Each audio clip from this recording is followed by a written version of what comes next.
This is Garden Variety, a horticulture podcast from Iowa Public Radio and Iowa State University Extension and Outreach.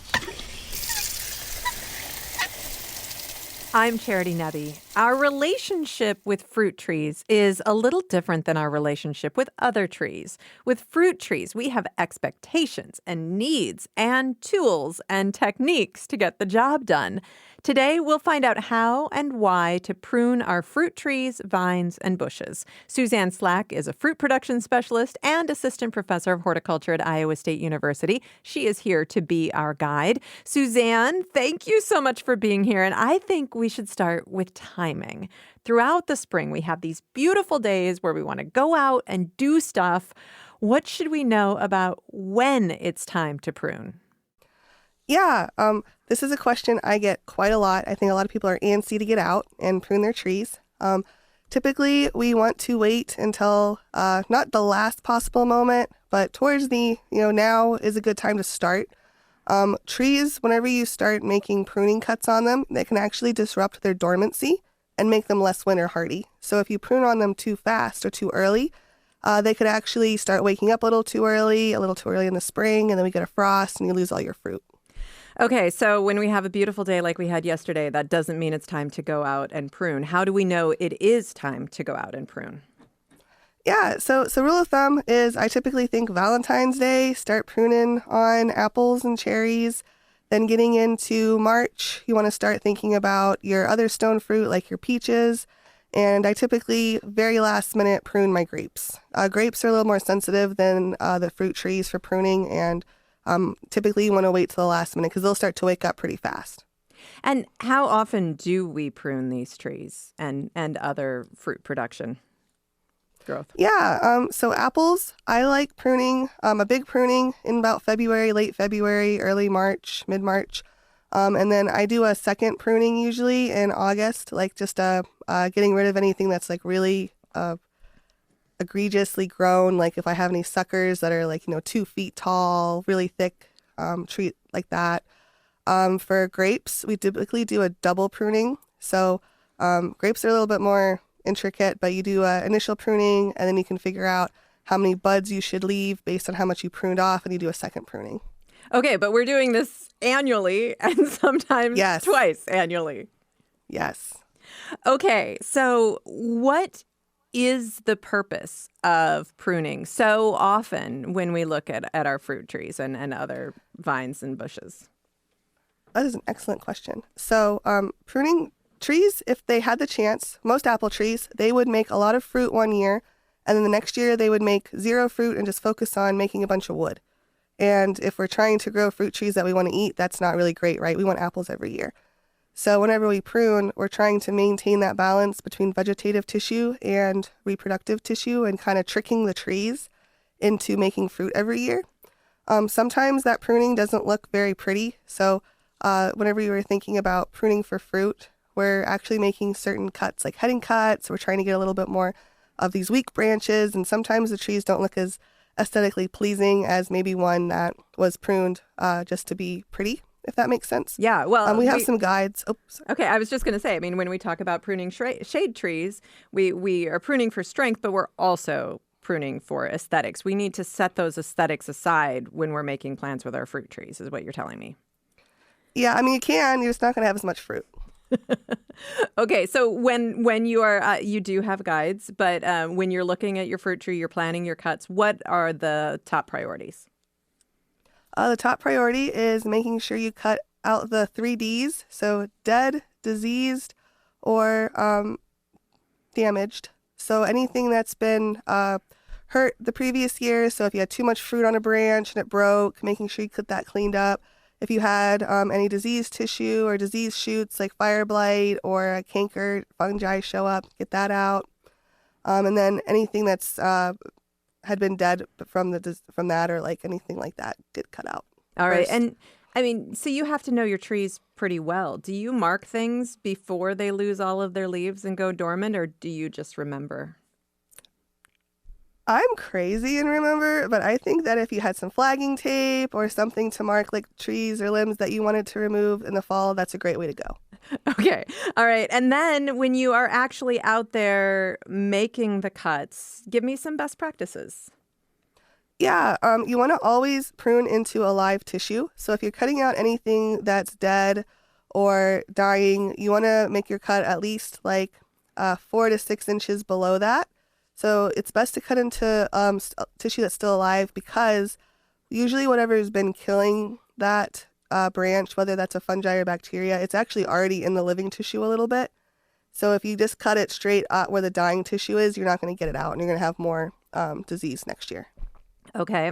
And do you need to try to find a junction in the tree, try to make sure that you're cutting close to the trunk or something like that as well? Is that the kinds of considerations that we have with shade trees?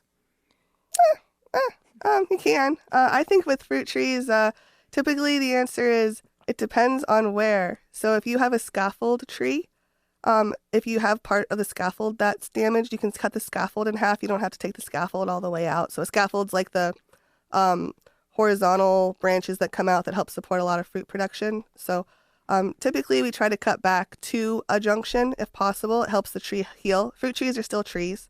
But if you don't, you're going to get this cute little witch's broom-like thing of growth, and maybe they'll make a lot of apples there. So sometimes we do that on purpose. Now you It's called mentioned making spur cuts.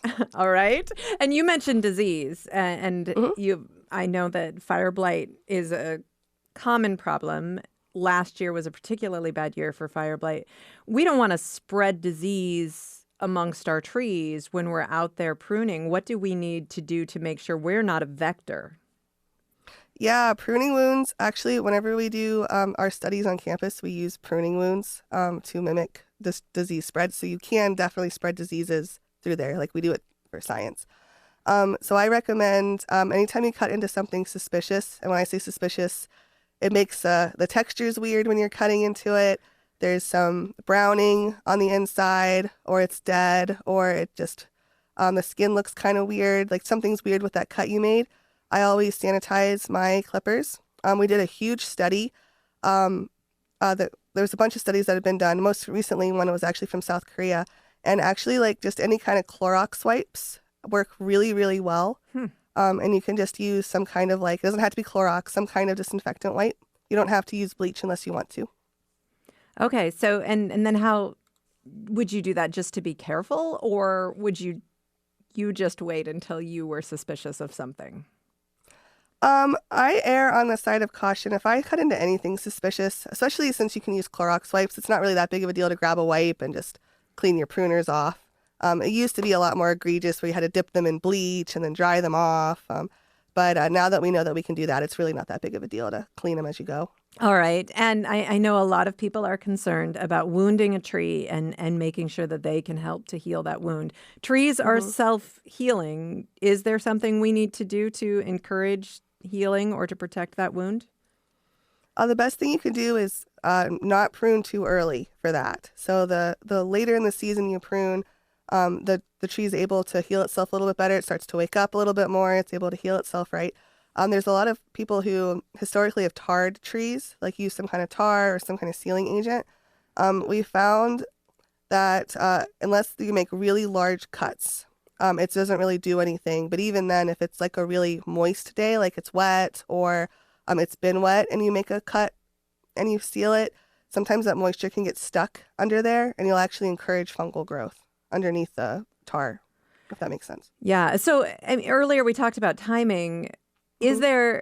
What's the window? How do we know when it's been too long, if we've waited too long to do this? If you start seeing green, so if you start seeing your buds start to open, it's probably too late. I have personally still pruned when it's that late because, sometimes you just you can't get out there. You have too many trees. I would recommend a delayed dormant spray if you do that. So there's products you can buy. It's like a oil coat that you can get. Kind of helps with just a dormant spray, but a lot of them have recommendations for a delayed dormant spray, and I would do that if you have to prune that late. And we've focused mostly on trees. So let's talk about vines. I mean, you've mentioned grapes a couple of times. When it's time to prune your grapes, give me best practice with grapes. Yeah, grapes. There's a lot of different theories on grapes. Even if you go onto Iowa State's websites, there's a lot of different options and availability. So typically, my rule of thumb is you do an initial pruning, kind of like they can grow 6 to 8 feet in 1 year. So I chop them back to maybe like a foot, 2 feet long. And then you're supposed to weigh all of your pruning weight, your pruning material that you prune off. And there's actually a calculation you can do to figure out the vigor of your vine and how much fruit it can actually hold to make good grapes. And then you can go back and then prune it a little bit more if you have to adjust the number of buds to get that fruit number correct. Okay, this sounds incredibly It's a little more complicated. scientific than the trees. Right, absolutely. We need to make a plan and do some math to have the best grape harvest. What about with bushes? Is there a rule of thumb? I usually just for bushes, so like blueberries, I typically try to remove like every year, the oldest cane, the oldest piece I can. Typically it's starting to get fungi in it. Usually they don't produce as much. Same thing, anything that's dead, dying, diseased. And if, let's say, you're a person who has let your fruit trees go for far too long, far longer than you would recommend, do you have advice for trying to get back on top of it? Yes, I do. That's really common. So typically the rule of thumb is you don't want to remove more than 30% of the top of the tree in 1 year. So it's really easy to hit that 30% mark. And there's no do your best judgment. You don't have to sit there with your phone and calculate how much 30% is. But that's the rule of thumb. All right. No more than a third. Yep. Suzanne Slack, fruit production specialist and assistant professor of horticulture at Iowa State University. For more gardening information and tips, please subscribe to our Garden Variety newsletter. Find out more at iowapublicradio.org/garden. I'm Charity Nebbe.